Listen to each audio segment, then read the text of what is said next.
Welcome everyone. It's a great pleasure to welcome you to our Doherty seminar. I'd like to start by paying my respects to the traditional owners of the lands on which we're meeting, the Wurundjeri people of the Kulin Nation, and pay my respects to their elders past, present and emerging, and also welcome any Indigenous people here today. So it's a huge pleasure to introduce our speaker for today. Our speaker is Chris Beyrer. Chris is the inaugural Desmond Tutu Professor in Public Health and Human Rights at the Johns Hopkins Bloomberg School of Public Health.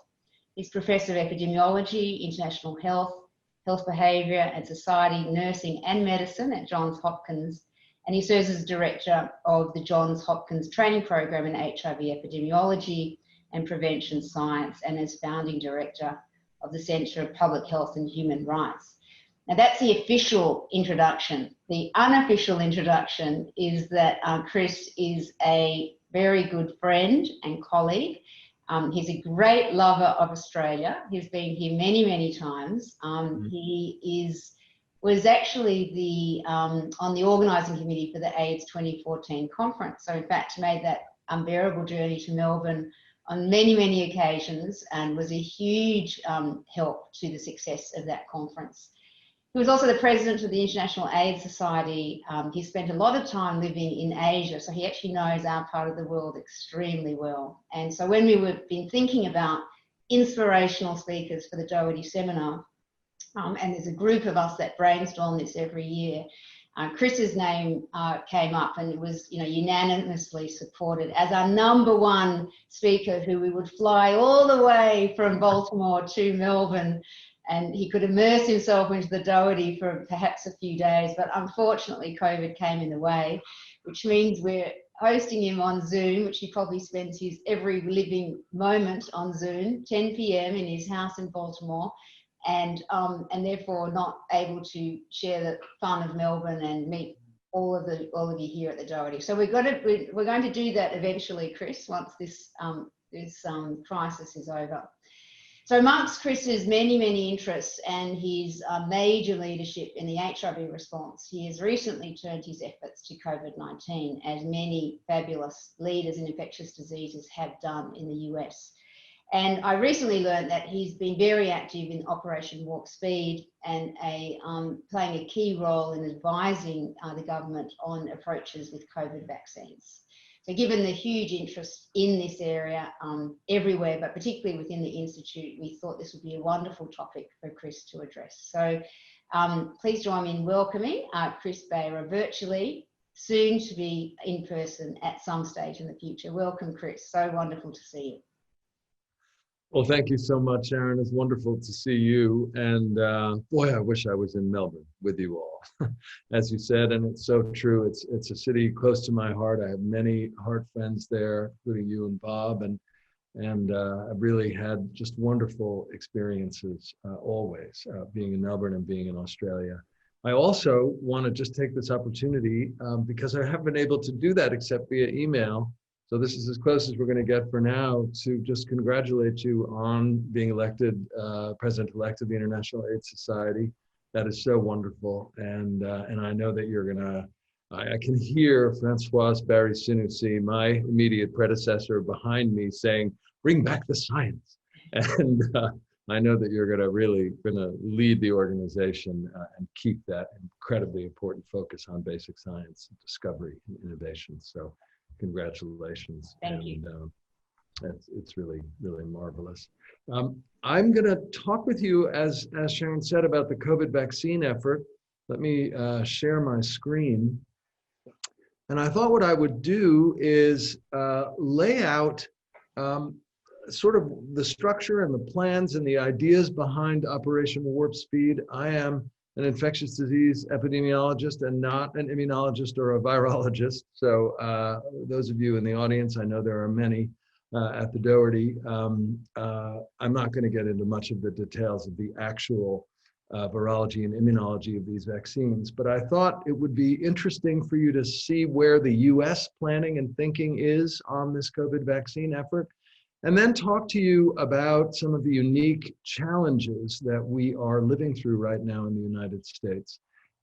in a period of truly catastrophic leadership and public health failure, and the threats and challenges that we are really trying to address and manage as we move through what is one of the most extraordinary, difficult moments, certainly in my life in this country. We have, of course, the world's most severe COVID epidemic. We are rapidly approaching 200,000 American dead. We have a presidential election season upon us with the election planned for November 3rd. Hold on to that date. That's going to be very important as we go through this talk. And we are going through a national reckoning on structural racism and police brutality in the wake of the killing of George Floyd, many of you may have heard about, and a number of other African Americans at the hands of the police. So it is an extraordinarily fraught time, and we're also going through an extraordinarily fierce fire season. It's a moment like no other.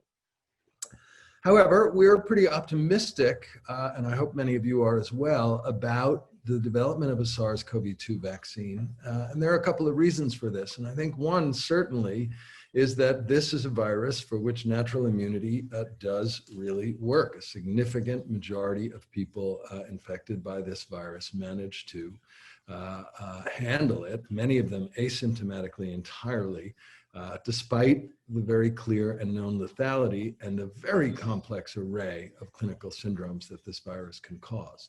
It doesn't have that much variation, and there's little variation in the spike protein, and that's going to be important for what I'm saying, because all of the current major vaccines, and there are 6 in the Operation Warp Speed portfolio going into or in efficacy trials, are all aimed at the spike protein.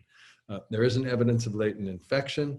And the target cells for the virus, epithelial and endothelial cells, are not, for example, like some of the very important immunologic cells that HIV, for example, targets. So as I said, we are really aimed at the spike protein. This is a kind of a nice schematic about how that viral spike protein attaches to the ACE2 receptor. This is what we're hoping vaccines are going to do to interrupt that interaction. There are a couple of concerns, of course, up front. One is there is antigenic drift with this virus, and with other coronaviruses, there have been problems with immune enhancement. That's been seen in animal coronaviruses and in some animal models post-vaccination. However, we did not see immune enhancement with SARS-CoV-1 or MERS, the other 2 coronaviruses that we're so concerned about. So here is something of a conceptual framework for the vaccine effort in the US. First point, which is really important, is that we think we need to develop multiple vaccine platforms. So live vectors, proteins, mRNA, and so forth. We don't think any single platform can be manufactured at scale to immunize all of planet Earth. We have 220 million adults in the US alone, but obviously in all of our hearts and minds is really the 7 billion people on this planet.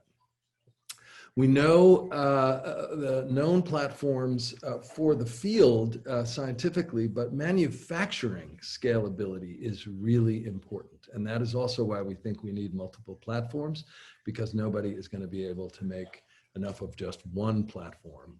So we really think we're going to need multiple vaccines.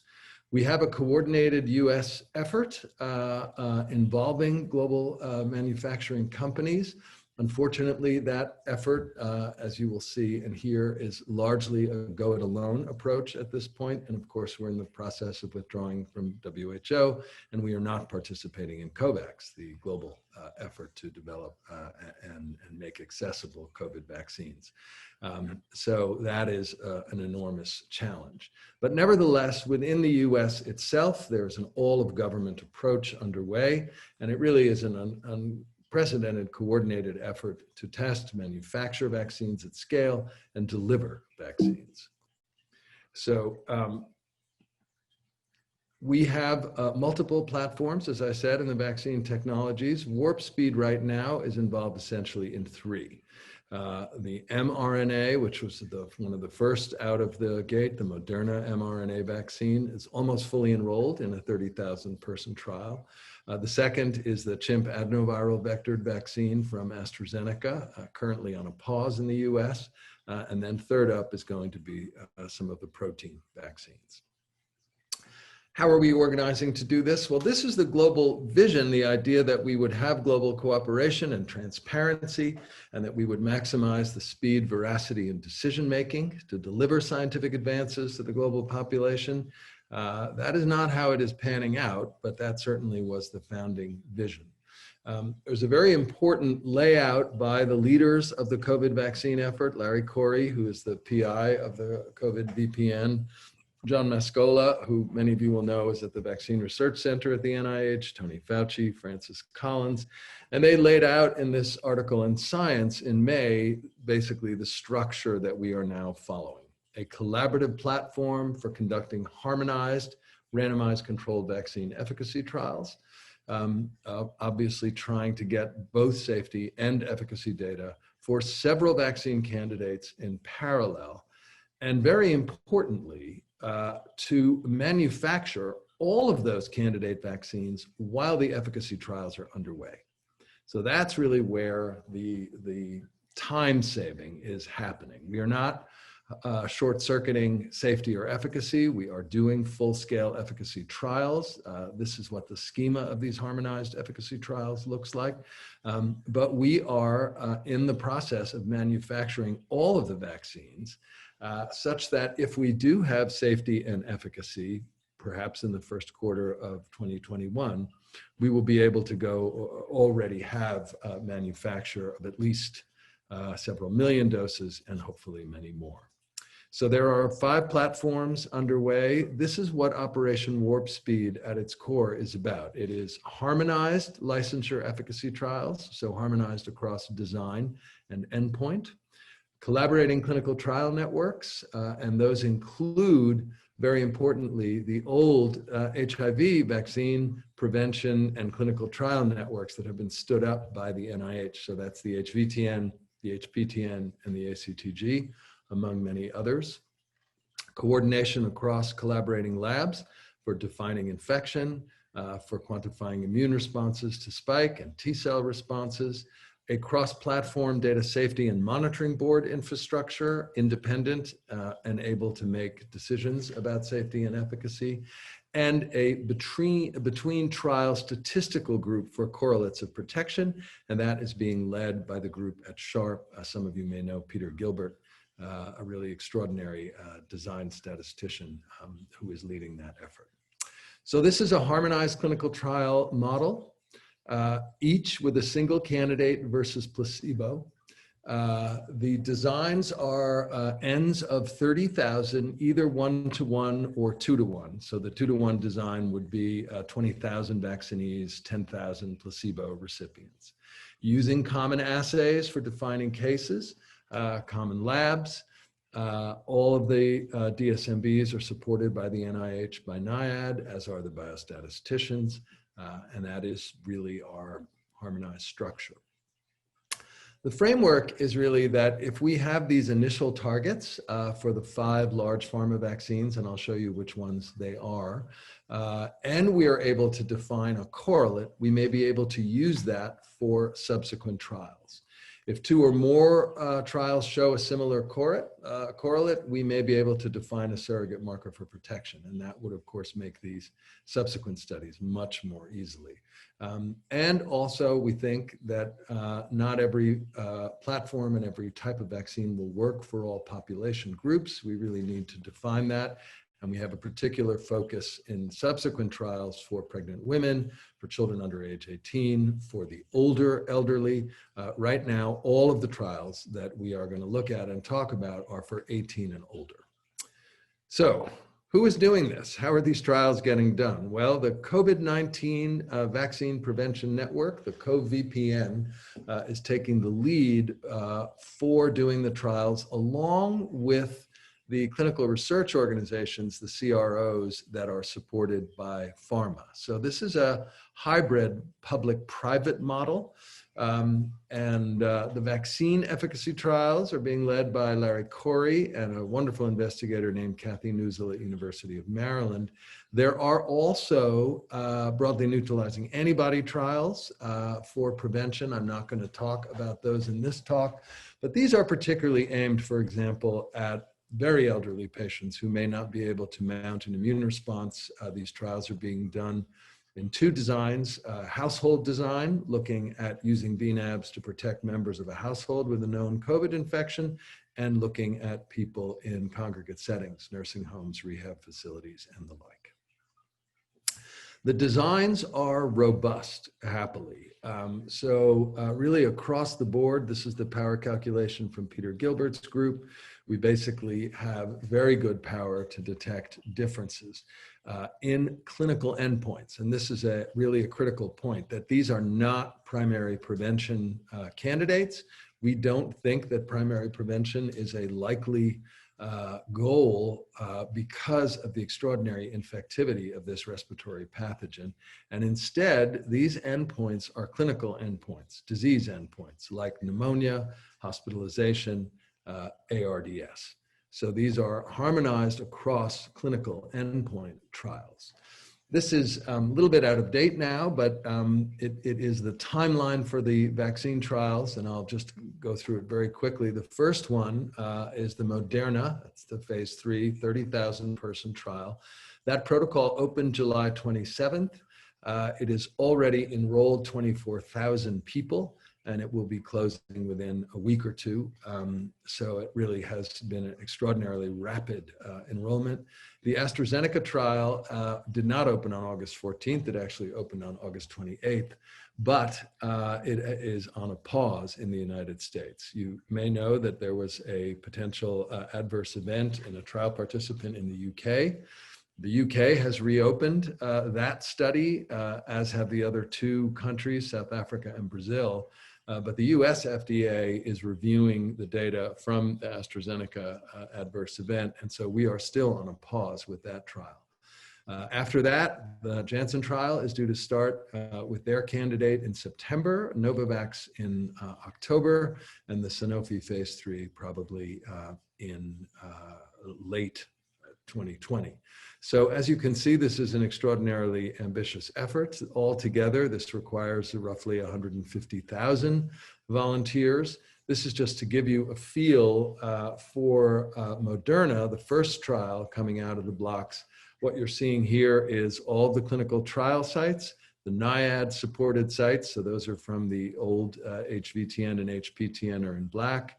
The CRO sites are in blue. And as you can see, there's a pretty good fit of sites to transmission, at least when we initiated this effort. So we're going to need 150,000 volunteers ready to roll up their sleeves by the end of 2020. This is from some of the marketing that we have been developing. We've been working with an African-American and a Latinx creative groups on marketing and promotion of this effort. But really, I have to say, we haven't had to do as much as we thought we would have to do. Just to give you an example, the NIH stood up a registry for the COVID vaccine trials in advance of the Moderna trial.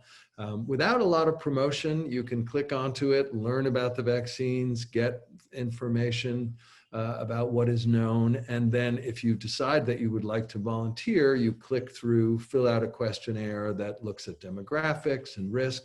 And that actually is entering you into an algorithm that you don't see to determine if you are a good candidate for the vaccines. And more than 300,000 Americans in the first 2 months signed up and went all the way through that questionnaire. So that registry, of course, is now being used by the sites to reach out to potential volunteers. And it really is extraordinary. Unfortunately, at least in the first round of volunteers, the people have been young and healthy. And as I said, we need clinical endpoints. So we really now are trying to focus on having substantial proportion, 25 to 20 to 45% of volunteers be age 65 or over. And also, there has been low enrollment in this first trial of racial and ethnic minorities. And as we'll see, as I'm going to show you, that's a real challenge because COVID has so quickly replicated the health disparities for our minorities and our indigenous communities that we have long faced in HIV. This is the website that I was referring to, coronaviruspreventionnetwork.org. We actually have changed the URL. People found that it was too long. This is the original one. And this is just an example of a screenshot of what it looks like if you go onto that site and try and join. This is some of our marketing.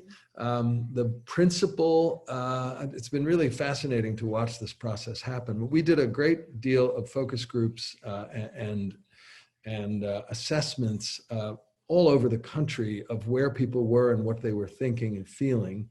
And out of that came a number of themes. And one of them is that a major concern for people is the uncertainty. When will this end? When can I go to school? When can I see my grandchildren? When will life return to normal?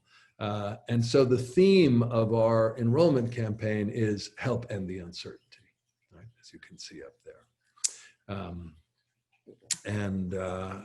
We are using this documentary film style. This is an example of a multi-generational approach to try and get this out there.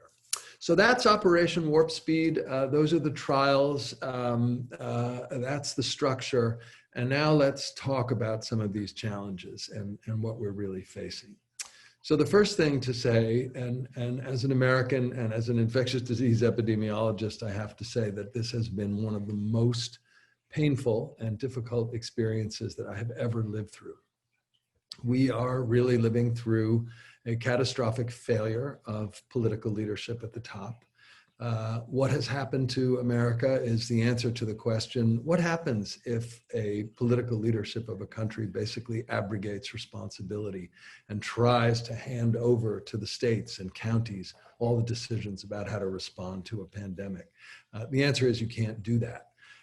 And the best evidence for that, unfortunately, is just where we are today. I clicked onto the Hopkins website, over 6,600,000 cases, over 195,000 deaths.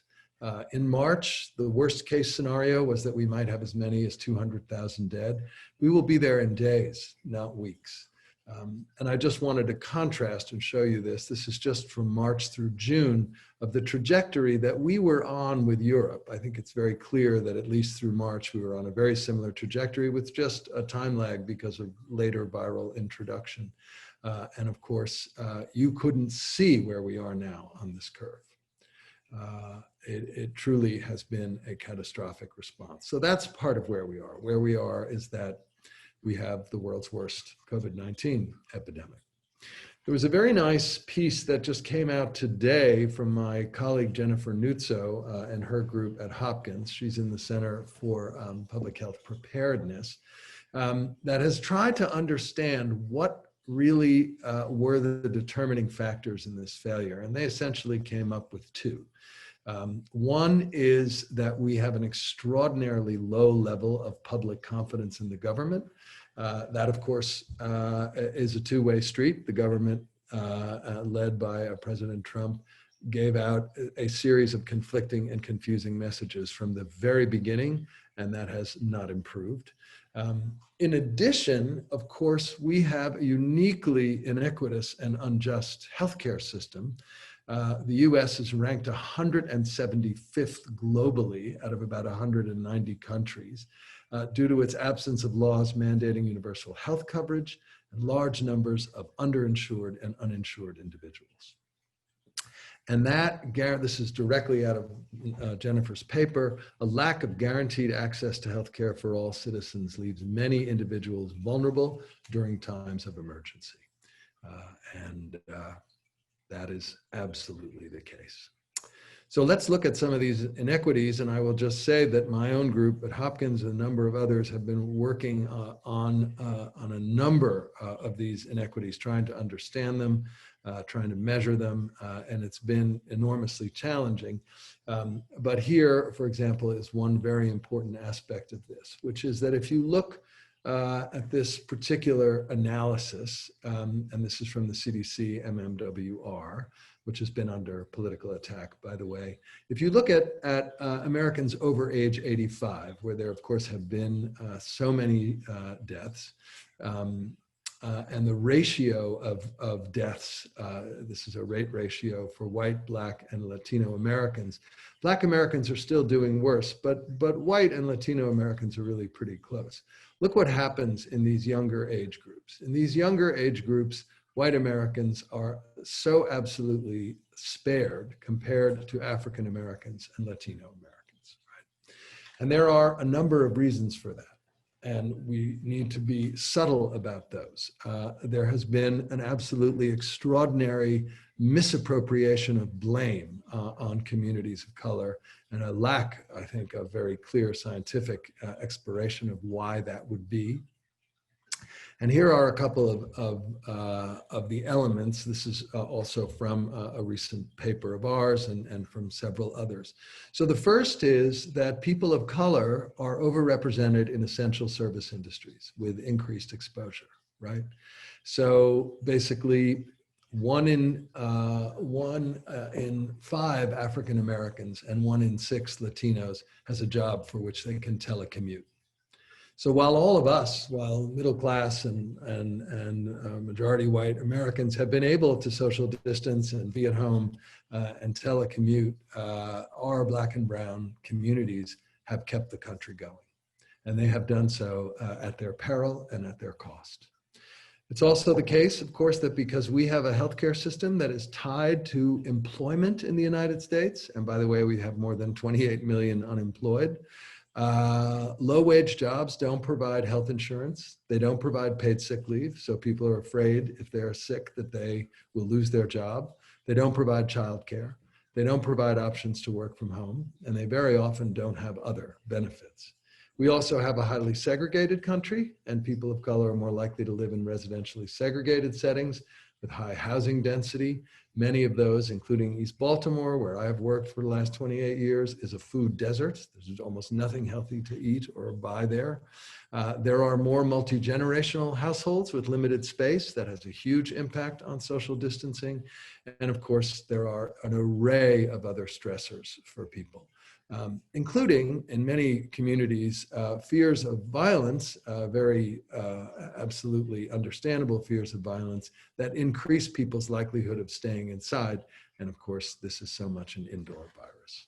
So when we look, for example, at coronavirus cases per 10,000 people, you see that it shakes out very clearly, again, underscoring this racial inequality.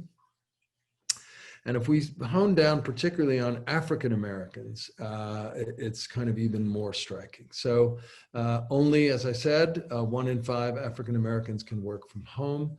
The poverty differential in terms of household wealth is criminal. It's a 10-fold difference in our country. And of course, all of that plays out in a much greater prevalence of pre-existing conditions that can also, of course, lead to worse COVID outcomes: diabetes, heart disease, HIV, and also obesity, particularly for Latin Americans. We also have a challenge in that we have not been reporting, and many states have not been reporting both COVID cases and COVID mortality by race ethnicity. So we have had to look in some indirect ways to really try and understand what is happening. This is a county map analysis looking at the highest rates of coronavirus by county. And of course, in these counties, we can determine population prevalence. And this map very clearly shows you the intense concentration of COVID cases and deaths among African Americans in the South, in the Northeast, New York, and in the upper Midwest. So I just want to say that this is not a map unique to COVID. This is a map, a series of maps from a wonderful presentation at the AIDS conference this last summer, AIDS 2020 virtual, by Greg Millett. who gave an extraordinary talk on HIV in the United States. And what you're looking at here is a number of different maps about the prevalence, for example, of poverty in the United States, of unemployment in the United States, of being uninsured, of having syphilis, of having diabetes, and of having heart disease, right? And this area that you're looking at, it's the South and the Southeast. This used to be called the Cotton Belt. It was subsequently called the Syphilis Belt. It is also the map of segregation in the United States. It's the map of Jim Crow, and it's also the map of slavery. So COVID diagnoses, not surprisingly, this is from a paper that Greg and I worked on, where we did a county by county analysis and looked at disproportionately Black and disproportionately white counties by quartiles. Because we don't have direct reporting of African-American rates and deaths, and you will not be surprised to learn that the map actually is immediately replicated again. This is the same Cotton Belt, Syphilis Belt, HIV Belt, Jim Crow segregation belt, and now it's the COVID belt. We also have another large population with quite a different set of challenges, and that is our undocumented immigrants in the United States. So this is a paper that was led by Kathleen Page, wonderful colleague of mine in NEJM, that we put out a couple of months ago, really focusing on what the government recommendations were, which is if you are sick, don't go to work and contact your doctor. And of course, the Affordable Care Act, which is the Obamacare that supports many low-income Americans, excludes undocumented immigrants from coverage. So we have 7 million people who lack health insurance. So telling people that if they're sick, they shouldn't go to the emergency room and they should contact their primary care provider is actually rather cruel, because that is just so not a reality for people. And again, the COVID-19 epidemic has exposed the risk of limiting access to primary care and undocumented immigrants. And I will tell you that an extraordinary proportion of the intensive care patients now in the Johns Hopkins Hospital are from this community. We also have seen extraordinary health disparities with our Native American and Alaskan Native communities and tribal nations. Tribal nations are across very largely rural regions in the United States. Health service access is very irregular due to insufficient funding.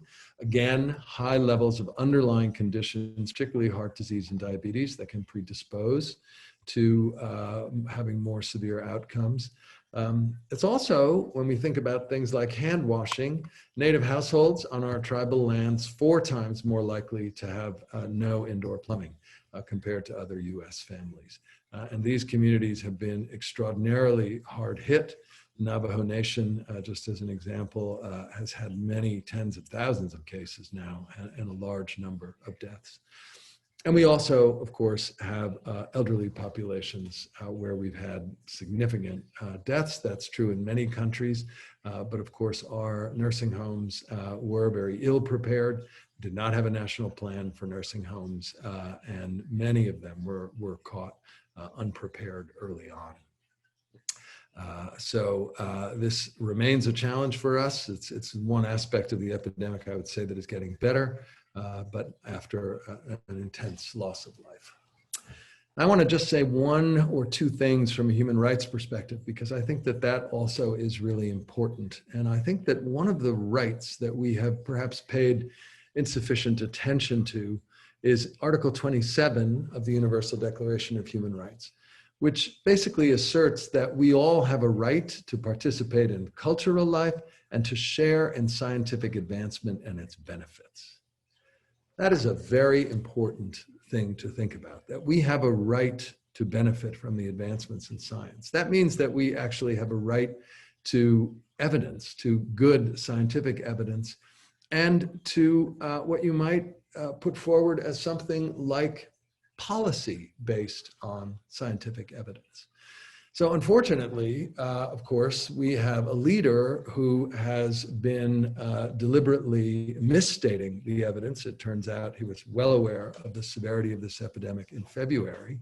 And these quotes are well known, but I wanted to bring up that there actually was a case brought to the Federal Communications Commission in the United States against the president for putting forward these false statements. It was denied by the government, saying that controlling the president's false statements would curtail the freedom of the press. But just, to give you a feel for what we have been living through, right? The president said early on, anybody that wants a test can get a test. This is still not true. The United States has tremendous control of the coronavirus. Obviously, so not the case. And the virus is going to disappear one day. It's like a miracle. It will just disappear. So that, of course, is a highly unlikely scenario, that it will just magically disappear. But there are some other scenarios that we are extremely concerned about. So August 27th, which is just about 2 weeks ago now, the director of the CDC, Centers for Disease Control, Robert Redfield, who I've known for many years, sent a letter to all 50 governors in the United States. And in that letter, he said that McKesson Corporation, a private corporation, would be being contracted to help with the rollout of COVID-19 vaccines, that they were going to be rolling out hundreds of millions of doses. And the permits to allow McKesson to do this in your state, this is to all the governors, CDC urgently requested assistance in expediting applications becoming fully operational by November 1st. So I said earlier that we are in a presidential election season. Just to remind the non-Americans in the audience, Election Day is November 3rd. So preparing for vaccine availability on November 1st is what we call in the United States an October surprise. Right? That is typically the kind of announcement that presidential candidates like to make within days of an election, and when there is no time to investigate the claims and dial them back. So this is an extraordinarily dangerous statement. And fortunately, this letter was leaked. Some of you will have heard of the science journalist Laurie Garrett. Laurie Garrett was leaked this letter, posted it on Twitter, and it has caused a firestorm, which of course is all to the good. One of the responses that I think was really impressive, many of you may be aware of this, is that on September 8th, the US and European COVID vaccine developers, 9 of them, including all of the ones who are involved in Operation Warp Speed, put out a statement and pledged to uphold the scientific standards that their experimental immunizations will be held against. Right? So, and basically asserting that they would not be pressed into premature release of their vaccines without safety and efficacy data. So this is a real firefight. All 9 deputy directors of the Food and Drug Administration also put out a statement in the last few days saying that they would not agree to advancing a vaccine for what's called an emergency use authorization until we had adequate safety and efficacy data. We may have safety data, indeed, by November 1st. We certainly will not have efficacy data. And the CDC letter to the governors only spoke about safety. It said we would be employing a vaccine as long as it was safe. So that is truly an existential threat to where we are as a country, and I think to the world, because the fact of the matter is that these vaccines are very much in the lead of the first generation of COVID vaccines. And the fact that the companies want to do these trials in the US, of course, should be pointed out that you can do these trials in the US because we have such a terrible epidemic.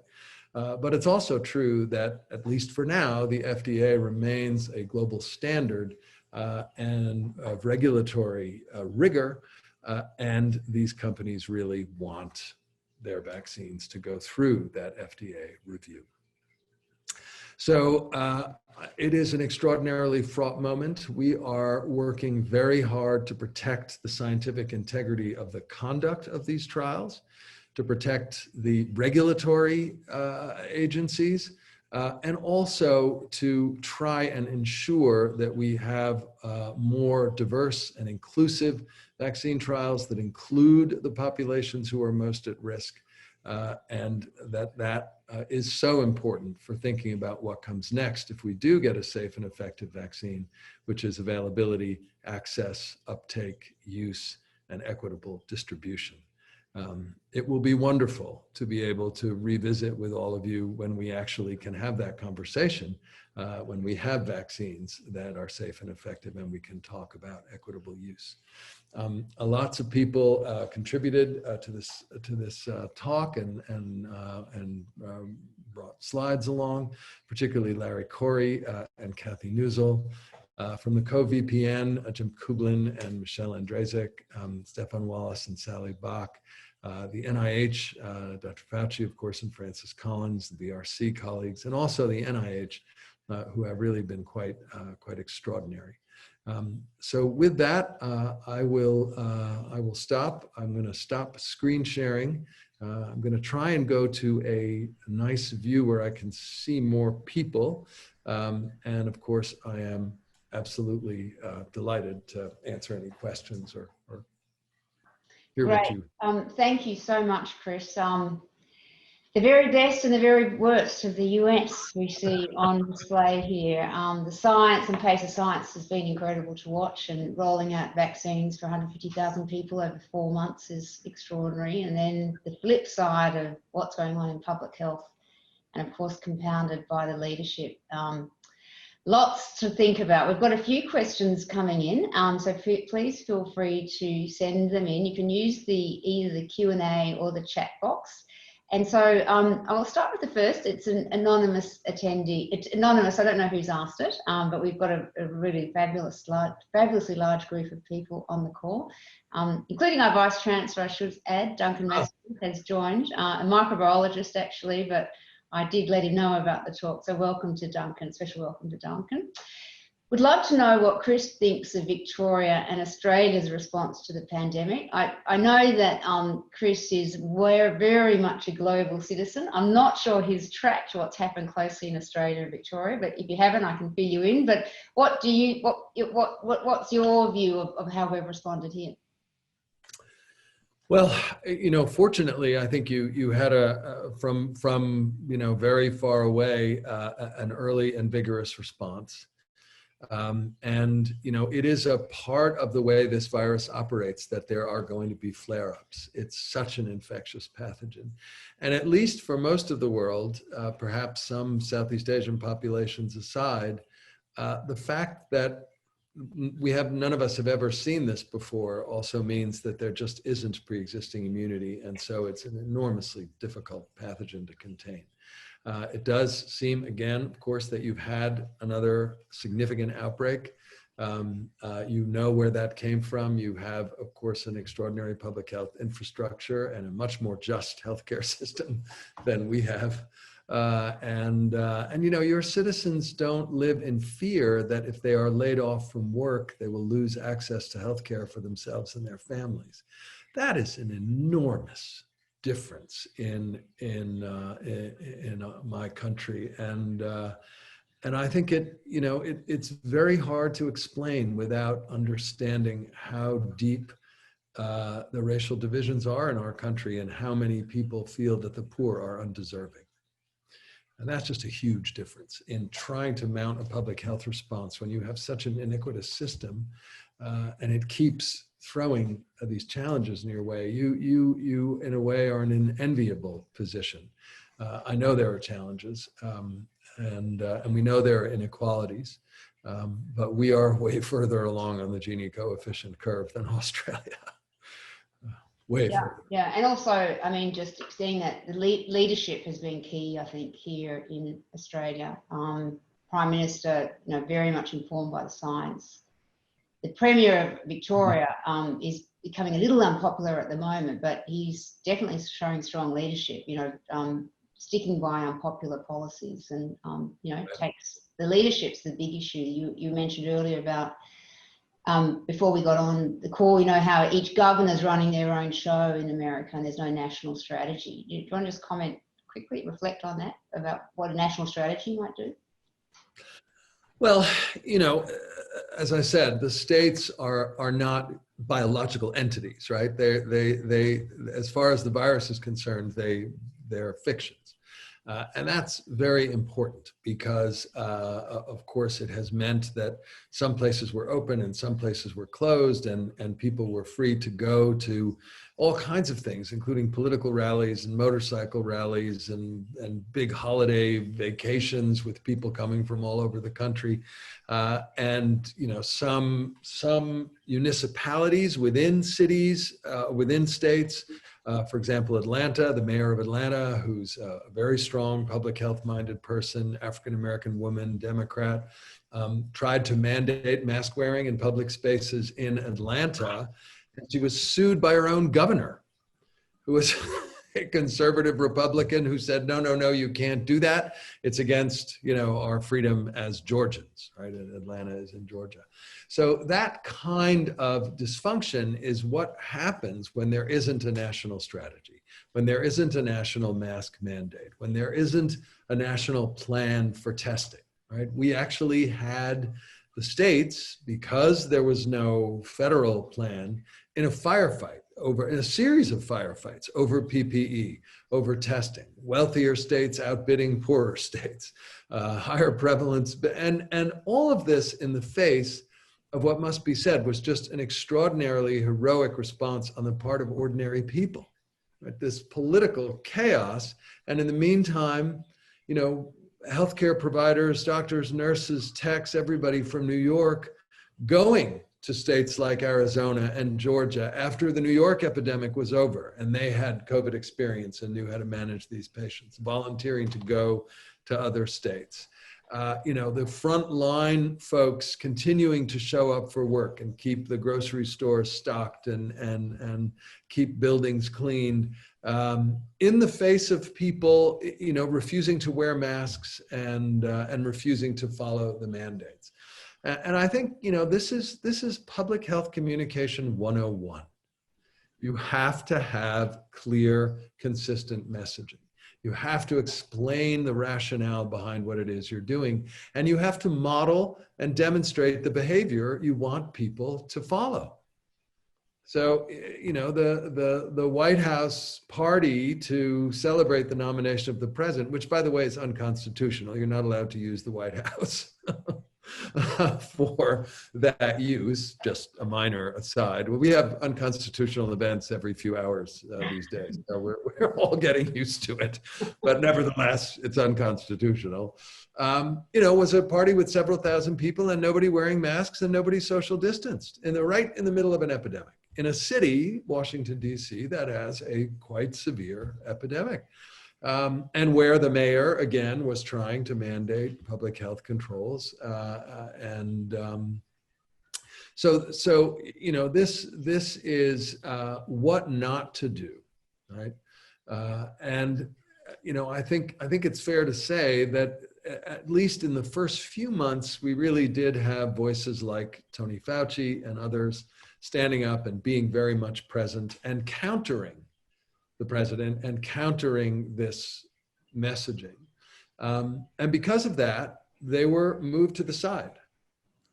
So, Tony Fauci is now showing up on Trevor Noah, right? He is doing podcasts with basketball stars. He is doing everything he can to get the message out because the administration does not allow him to go on the news and on morning television shows and keep us all abreast of what is happening. He has maintained his scientific integrity. I'm sorry to say that many of the other people in the leadership have not. And that request from the CDC director to the governors to prepare for vaccine rollout on November 1, a person of scientific integrity asked to do that and looking at the data would walk into the White House with a resignation letter in hand and say, this is not possible. I am not going to do it. You either accept my resignation or back off from this. Right? And not doing that and agreeing to pull this off and try and announce a vaccine on November 1 without adequate safety and efficacy data is a terrible aggregation of the public trust. And, you know, think about, we already have so much vaccine hesitancy. We have so many people who who've already said that they think this is going too fast and they're uncomfortable with Operation Warp Speed. Maybe it was a bad choice of a name for a campaign. And that is not helped in any way by this clear playing with politics, right? And the president has constantly sort of dog whistled about this. He says, oh, we're going to have a vaccine on November 1. It's very close to a very special day. You know what day I'm talking about. Imagine that this does happen, and it turns out that the first vaccine that they approve is either not safe or not effective. Right? How will we know that if it's being given to millions of people? And by the way, what will that mean for the subsequent trials that are underway and still enrolling? Do they now have to be suddenly placebo-controlled trials are unethical because we're using a vaccine? Do we have to halt and re-randomize against what might be an unsafe or ineffective product? I mean, the entire scientific integrity infrastructure hinges on not politicizing this research effort. It's too important. Yeah, yeah. I've got a ton of questions here, so I should start working through them. If safety, incredible answer, and it's beyond belief, but if safety studies have been or will be completed safely, why are so many pharma companies demanding non-liability clauses in their production contracts? Mm-hmm, mm-hmm. Well, you know, I think it's everybody's dream to be able to have non-liability clauses. And I think the short answer here is they're doing it because they think they can get away with it. And because they too are gambling, right? The gamble that is being made here, at least for right now, is not on the science, right? It's not on safety. The gamble is on the manufacturing. So for example, you know, each of these companies, Moderna got somewhat less, but all of them have gotten more than $1 billion, in some cases more than $1.5 billion to begin manufacture to scale in parallel with the efficacy trials. Right? So that's a huge investment. And if their vaccine doesn't pan out, all those doses will have to be destroyed, and that manufacturing capacity has been awash. Now, much of that is being paid for by the taxpayers. Almost all of this was in the first Recovery Act. It's the Recovery Act money. But nevertheless, the companies are also heavily investing in this area. And by the way, all these vaccines have been through phase 1 of non-human primate testing, of course, phase 1 studies, phase 2 studies with safety and immunogenicity. But as the AstraZeneca trial showed us, and as we all know, you don't see rare and unusual adverse events until you get into big numbers. Yeah, yeah.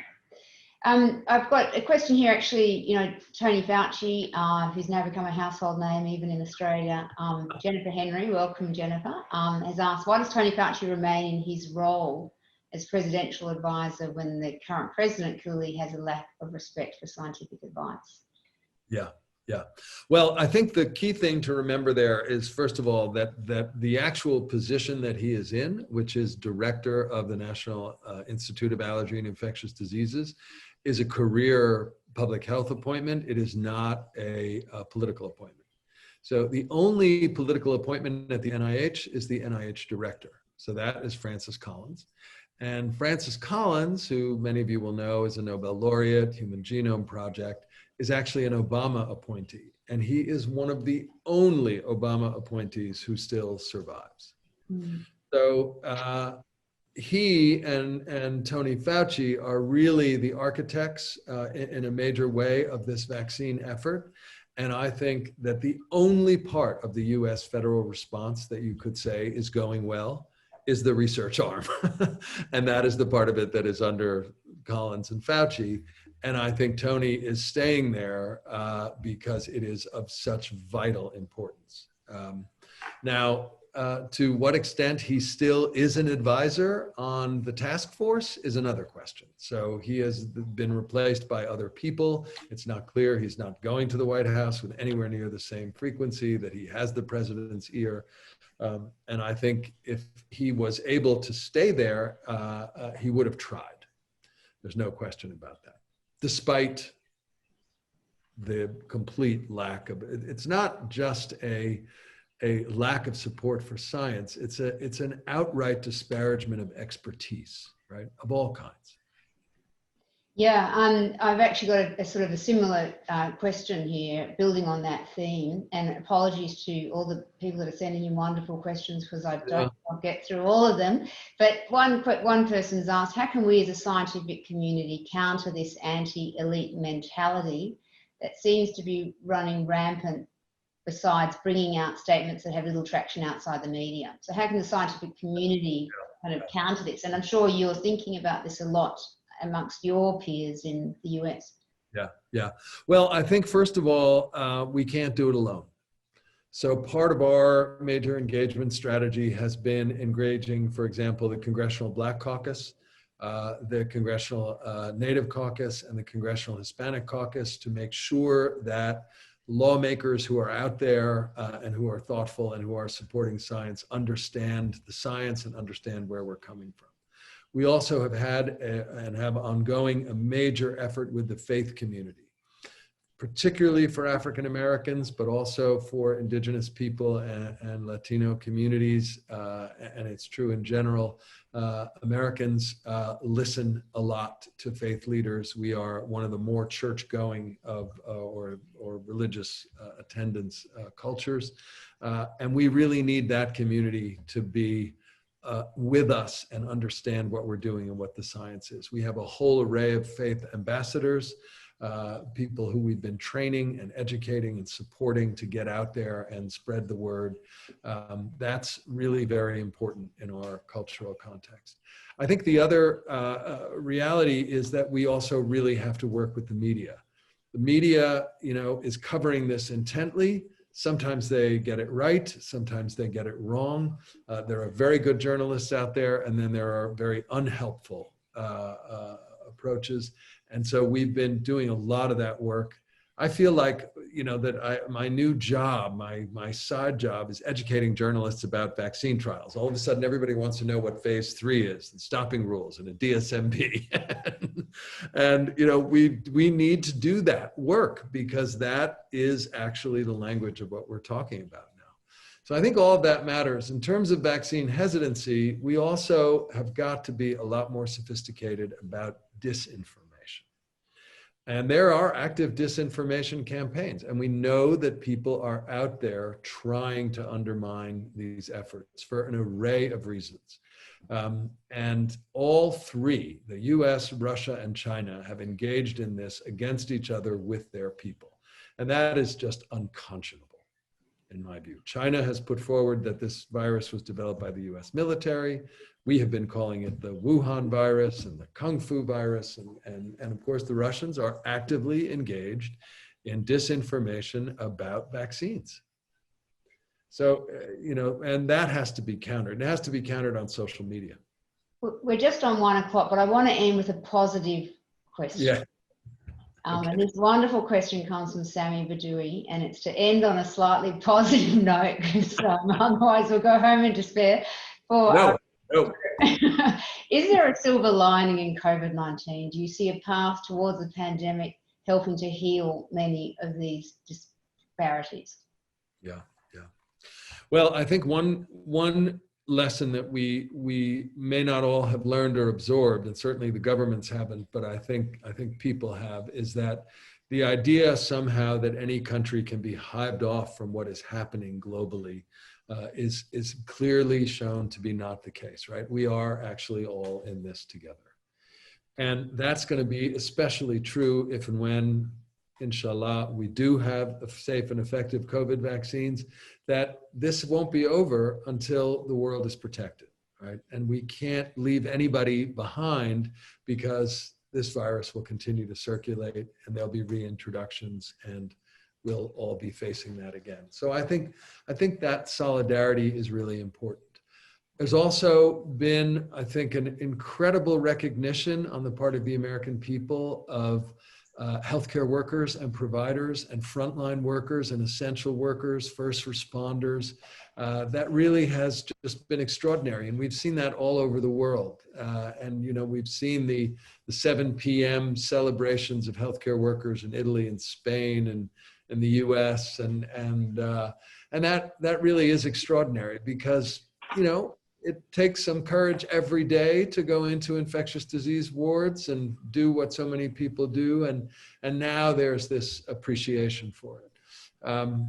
And I guess, you know, if I would say one other thing is that we also have recognized for a while, and, you know, Sharon, you and I published on that in the Lancet Commission, that the global public health governance infrastructure needs a reboot for 2021. It needed that before this pandemic. The pandemic has also shown us those vulnerabilities, those fragilities, and why it is that we really need a vigorous, truly global health infrastructure that everybody puts into and everybody supports, and that really can function on our small, interrelated, very crowded planet. And, you know, out of the Black Death in Europe came the Enlightenment, right? Many people believe that the medieval magical mindset ended because of the plague. And we came into a new period of rationality and scientific experimentation. So we have been in a period of anti-science. Hopefully, one of the outcomes of this is going to be a return to the understanding that science actually is the way out of this problem, and that it can be solved if we really have true global solidarity. We let the scientific leadership lead.